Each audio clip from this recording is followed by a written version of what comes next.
She's finally here, and she's very different. To talk about the elephant in the room, Strive Dizzy is not Dizzy.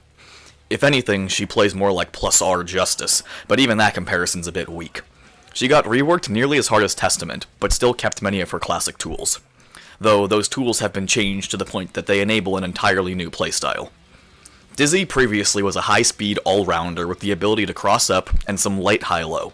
She had good zoning, but it was highly interactable due to delays in all of her projectiles, which forced her to use her mobility to fight the opponent at close range as well as far. Her biggest weakness by far was her defense, as she had a mediocre 6p, no meterless reversal, and very bad metered reversals. She also had a general difficulty converting her best knockdown from her air combos. I've discussed these points before, but they bear repeating because the version of Dizzy given in Strive shares almost nothing with the old version. Dizzy now moves at an average speed with one air dash, bad air buttons, no cross-up, no way to convert standard lows into damage without meter, but, in exchange, her zoning and block pressure has been massively improved. When she stands full screen spamming fire spears, using the occasional Michael sword, it can be very hard to approach, and it requires effective dash blocking to ever stand a chance.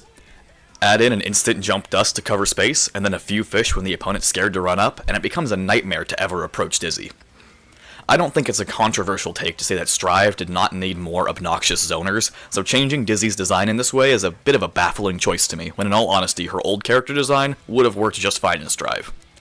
That said, I don't want to sound like I'm salty about this.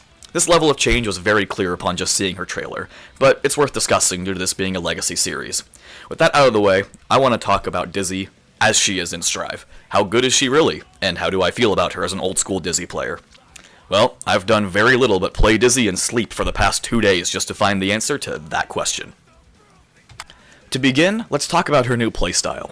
She's now a hardcore zoner who still has very strong setups after knockdown, with multiple tools to allow her to access her knockdown advantage state.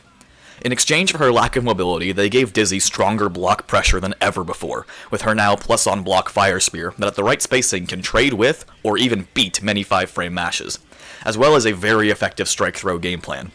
She can throw at almost any point in her gameplay, either directly after a knockdown while you're worried about getting hit meaty by a fish, after just one plus on block fire spear, or after multiple, and keeps you guessing. The real danger in her block strings isn't really getting hit by a stray throw for 80 damage though, or a stray fire spear because you mashed too much. Instead, you need to worry about her deciding to mix in a close slash after the fire spear. Thanks to her plus frames, the close slash will successfully counter hit you on any mash attempt, which will net her very high damage combo and a wall break, or even a refreeze into a slump if done correctly. Her zoning game is similarly oppressive, especially when you aren't used to dealing with it, or are playing a character who doesn't have easy ways to contest her spam. Characters like Bedman and Testament can abuse the fact that Dizzy's fish are slow, and her fire spear has longer startup, but Dizzy can counterplay by jumping in between shots, letting her projectiles stay active. By throwing in a jump dust to cover the airspace, she can also trade with single-hit projectiles while continuing to spam. If she's ever in a situation where the opponent is just a little bit closer than full screen in a zoning war, she can beat about everything with a heavy Michael sword, and oftentimes can punish long-range zoning button attempts with a long-range ice spike, giving her the freeze condition, allowing her to freely set up fish and continue zoning, or use heavy Michael sword for more damage. In my experience, most characters that get you stuck in a zoning war from full screen have extended hurt boxes on their projectile moves, allowing you to hit them with a heavy ice spike even from full screen. If timed properly, you even have time to set up an ice field and dash up for a heavy Michael sword, guaranteeing hard knockdown. Speaking of which, her freeze state is incredibly powerful, no matter how you get it. It can feel a little bit bad when using her freeze moves as part of block strings or as a frame trap, because the freeze basically ends a combo by itself, but in every other case, it's a massive boon. Every freeze either leads into a finished combo, using the 0 damage freeze hit as an extension, a hard knockdown by using heavy Michael or sweep after that 0 damage freeze hit, or a wall slump if the freeze hit is what sticks them to the wall. To even further add to the massive advantage of freeze, when the ice field is set up on top of it, Dizzy gets very fast sliding movement with almost no downside, while the opponent is stuck dealing with altered momentum and guaranteed hard knockdown on basically any touch. If Dizzy gets that hard knockdown with a heavy Michael sword, it's an even longer knockdown since the ice field won't pop until they stop tumbling from the Michael sword hit. All of this is to say that Strive Dizzy has a disgustingly strong advantage state and is very hard to approach from much of the cast. She has the tools to win any zoning war, and the tools to keep people far away if they ever do get hit by a stray ice spike or Michael sword. Paired with her Oki game and scary block pressure that leads into strike throw, once Dizzy sets up her win condition, breaking out is a game of perfect dash blocking or guessing what her next pressure move is. That sounds like a lot of praise for the character, but she does have some big time problems that make her game plan much weaker, and I generally find the design choices made to be questionable. The two most glaring issues there are air control and lack of effective ways to open up opponents. Dizzy has horrible jumping and anti-air buttons, to the point that even in a game like Strive, she has a tough time getting jumped at on repeat.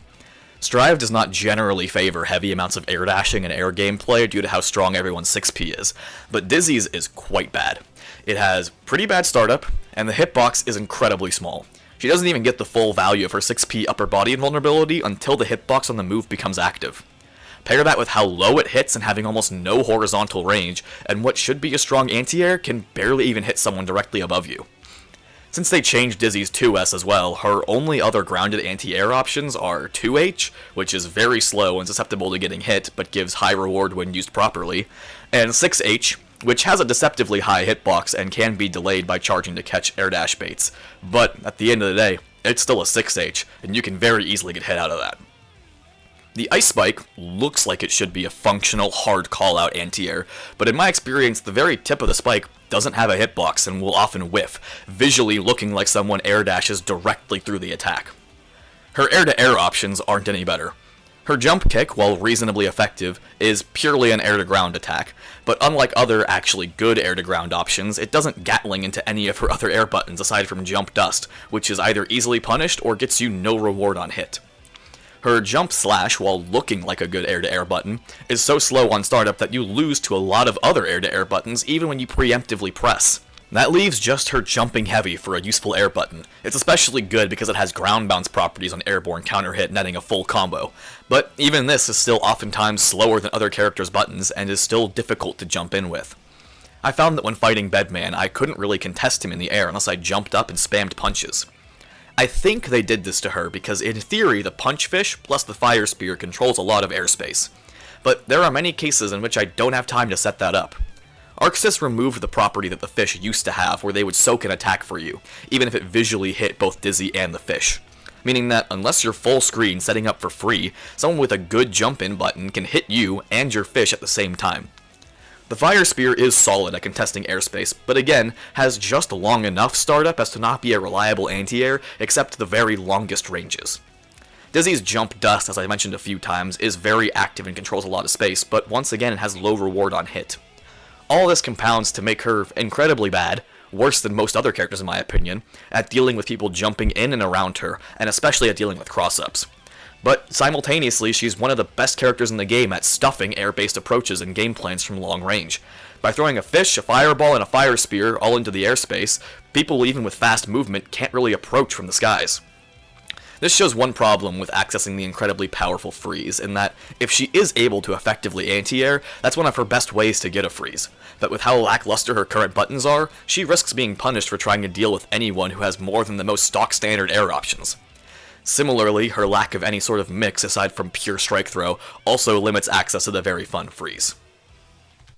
I don't think anyone in the history of Guilty Gear has ever picked up Dizzy because they wanted to play strike throw with block strings, but that's her pressure cycle now. She has no grounded overheads, only 2 grounded lows, one of them being her sweep, and her jumping buttons as covered lead to nothing outside of JH, which is often hard to land on a grounded opponent. This means that to make any kind of high-low threatening at all, she needs meter. Without meter, she can't get more than a knockdown off of landing a 2K, nor can she get a real combo at all from a jumping button. All of her close-range advantage is reliant on whiff punishing or scaring the opponent with one of your plus buttons. Now, it's too early to say if this is good or bad balance-wise. For all I know, she could be very, very strong because of this. But I can confidently say that it doesn't resemble Dizzy at all, and frankly barely even resembles Justice from Plus R, her other major influence. Good Justice gameplay relied on trying to open up an opponent when you did get them cornered, using, frankly, quite good low overhead 50-50 with her 2K and her 6P, while obscuring your animations with held bombs to keep the opponent locked down and scared. My theory is that ArcSys chose to design Dizzy this way because they wanted Wings of Light to be her gimmick and her central game plan. But with a 10-second activation time that requires that you don't get so much as poked one time, the move is practically dead. Sure, if you do set it up and everything goes perfectly, you can block pressure with spears, mix in throws to waste time for wings, and then throw out a close slash to try and net a counter hit for a full combo or another knockdown for another throw, at which point you get very high, unblockable, unscaled damage. But that situation is oftentimes unrealistic, so instead your entire game plan ends up boiling down to one simple question. How many times can I throw this fire spear before they press a button? If you guess correctly, you kill them. Right there, because Dizzy's damage is incredibly high. If you don't, then you're liable to lose on your offense, though that's not necessarily uncommon for characters in Strive. These two complaints really boil down to playstyle issues, not really balance issues. It's far too early to determine how strong or weak Dizzy actually is, but I know that personally, I would trade some of the block string pressure and the value of freeze state for having more varied offensive options, mainly as a playstyle preference, because I find it more interesting that way. Even though I would prefer changes, these issues aren't deal-breaking for me. The more that I play, the stronger and more interesting she seems. Despite me being a bit disappointed that the freeze doesn't impact combos quite the same way that Bubbles did, I still love her combo game. I'm letting some of the combos I was working on play out in the background, and I just know there's more to be done here. To be entirely honest, I was trying to put this video out yesterday, like as early as possible to give day one impressions, but I ended up spending so much time labbing out new combos and then recording them for background footage that I didn't have any time to script or edit. If that's not proof enough that Queen Dizzy's fun, I don't know what is. Some people have even found that after the classic close slash 2H starter, you can use Heavy Michael Sword, and with a very particular timing can refreeze them before they stand back up, allowing for the most damaging mid-screen meterless wall break confirm, if you can get the timing down. I think the most impactful revelation from all this is that any wall stick that occurs as a result of the freeze popping will be a wall slump, no matter what the prior combo was, allowing you to easily set up your block string game once again. I'm planning to experiment more with this in my future combos because the set play that Dizzy gets after a wall slump is incredibly strong. A perfectly timed kickfish will end up behind the opponent, safe from reversals but still active enough to meaty them, perfectly setting up your pressure in a way that not even a hard knockdown can. And with all the leftover wall damage, they're constantly at risk of being wall broken anyways if they make a single mistake facing down your pressure. I also think that this could be the key to unlocking Wings of Light as a useful way to spend meter. Knowing now that she has access to effective wall slump routes, the only question left is where in the preceding combo can she activate Wings of Light without losing out on substantial combo damage or Oki. Thus far I've only found one good route off of a counter hit sweep, but it takes 2 wild assaults. If just a knockdown feels strong enough though, that same route can be used with only 1 wild assault, which is much more standard. My hope is if I can find a few effective routes where I can activate Wings of Light, I can use them to scare my opponent into mashing more often on my Fire Spear pressure, letting me go for the close slash counter hit attempt more frequently for my actual big damage. Finding better and longer combos also leads to more meter gain, which further amplifies the threat that Wings of Light provide. I'm still leaning on the move being generally pretty bad, but the more that I learn about how to use Freeze, and the more I see how strong her damage is just off of stray pokes that get a hard knockdown, the more I see potential use cases for said weak move. It's really easy to see the flaws in a new character before seeing their upsides, as you'll spend a lot of time fighting people who have already put extensive time into their characters, while you're playing something entirely new. But I don't want to be a downer on her. Dizzy is very fun, very different, and not like old Dizzy at all, which I can't lie, makes me sad. But when I ignore what she used to be, she's now an incredibly enjoyable character to play in Strive, with lots of room for combo development and skill expression when on offense. I do think the points that I mentioned, especially her air buttons, are issues, ones that I would like to see change whenever they decide to update her in a patch. But aside from those, honestly minor complaints, she's released very good. I can see myself maining this character for the foreseeable future, which is exactly what I was looking for. As much as I enjoyed Testament, I could always tell that they were a temporary character for me. But Dizzy feels like a main. There you have it. She's finally here. I've built this channel thus far on the back of Dizzy hype, and that's what I think about her. I'm sad that she's changed because nothing in any fighting game has ever been as fun to me as the old versions of Dizzy or Testament. But compared to Testament, I think her kit is more enjoyable, with at least a few things that resemble the character she used to be, and that's enough for me. My legacy character is here in visuals and personality, with the new kit that's fun in its own way. I don't think I could honestly ask for much more. I'm going to keep playing her whenever I have a spare moment, and we'll probably make an update video on the state of the character, both statistically in the game and my personal view after a month of gameplay and data collection. I don't want to retread the same ground with that video, so I'm thinking of delving into actual strengths and weaknesses, as well as matchups and playstyles once that information and data is actually acquired. In the meantime, look forward to my video on the history of justice across the Guilty Gear series, Thank you all for watching, and I'll see you there.